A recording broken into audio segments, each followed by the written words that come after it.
Bonjour, nous sommes sur Cardio Online, journée européenne de la Société française de cardiologie.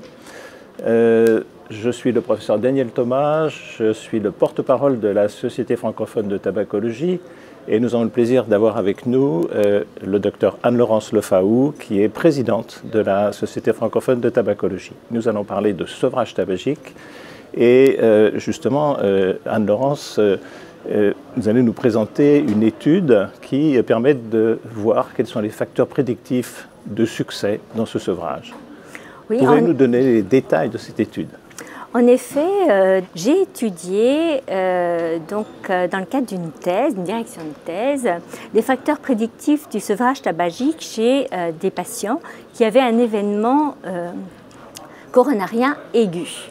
Donc, cette étude s'est faite grâce à la base nationale des consultations de tabacologie en France, qui comprend donc 2/3 de consultations hospitalières et qui a été mise en place en 2001. Donc, nous avons mis en place avec le professeur Joël Ménard et donc j'ai analysé les données donc, de 2001 à 2018 et nous avons donc dans cette base identifié plus de 4500 fumeurs atteints d'un événement coronarien aigu. Alors quels sont les facteurs prédictifs justement d'arrêt du tabac chez ces patients coronariens fumeurs?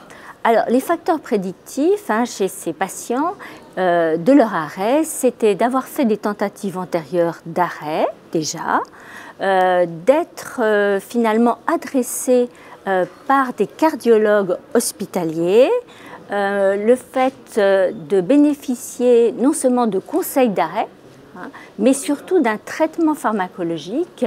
Dans nos données, ce qui fonctionnait, c'était le patch nicotinique, l'association patch plus forme à absorption orale de nicotine et la varénicline. Mais le facteur prédictif le plus important, c'était le fait d'être suivi dans cette tentative d'arrêt.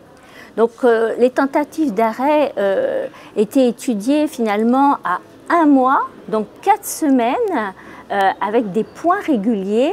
On vérifiait à chaque fois l'abstinence déclarée par la mesure du monoxyde de carbone expiré.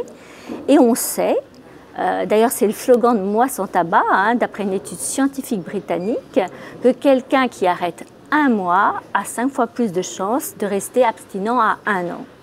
Donc nous, en moyenne, on avait 54% d'abstinence et plus on augmentait les consultations de suivi, on arrivait jusqu'à 75% d'arrêt consolidé pendant 1 mois. Donc cet arrêt au bout d'1 mois donc, est prédictif de façon assez ferme de l'arrêt à 1 an. Est-ce que, en définitive, le cardiologue est capable finalement de suivre ses patients lui-même? Parce que vous nous dites, c'est une consultation de tabacologie, vous avez ces résultats qui sont très encourageants.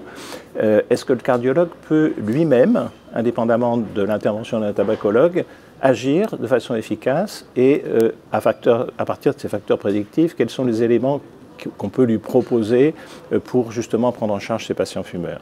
Oui, on peut déjà lui proposer d'enregistrer systématiquement le statut fumeur de tous ces patients, ce qu'il fait en général, mais surtout de démarrer le traitement pendant la phase aiguë hospitalière qui dure très peu de temps en général, et de prescrire le traitement pharmacologique à la sortie de l'hôpital et d'essayer de suivre, d'organiser, soit avec le cardiologue de ville, soit avec un infirmier ou une infirmière de son service, le suivi, parce que c'est le facteur majeur donc, de réussite.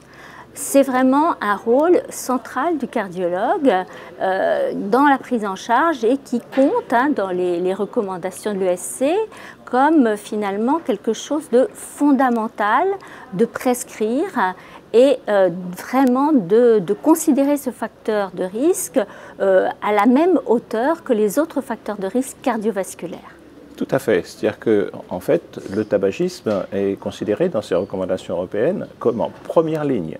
Je veux dire que c'est quelque chose qui est proposé à tout fumeur, systématiquement et avec un traitement.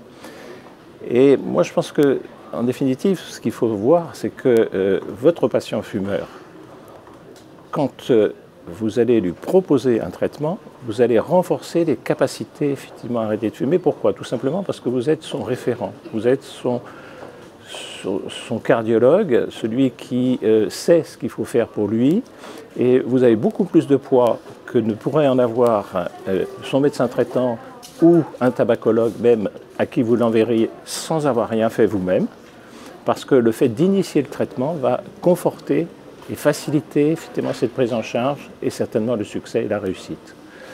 Voilà, alors cette étude, moi je la trouve très intéressante, c'est-à-dire que ça montre quelque part que quand on s'occupe des fumeurs immédiatement après leur accident coronaire, eh bien on a des résultats. Il ne faut pas hésiter à engager le traitement soi-même, à déléguer pour le suivi, parce que en tant que cardiologue, on ne peut pas toujours effectivement revoir ses patients aussi souvent qu'il le faudrait dans le premier temps. Cette prise en charge est absolument fondamentale. Merci beaucoup Anne-Laurence Lefaoud de nous avoir éclairé sur cette étude.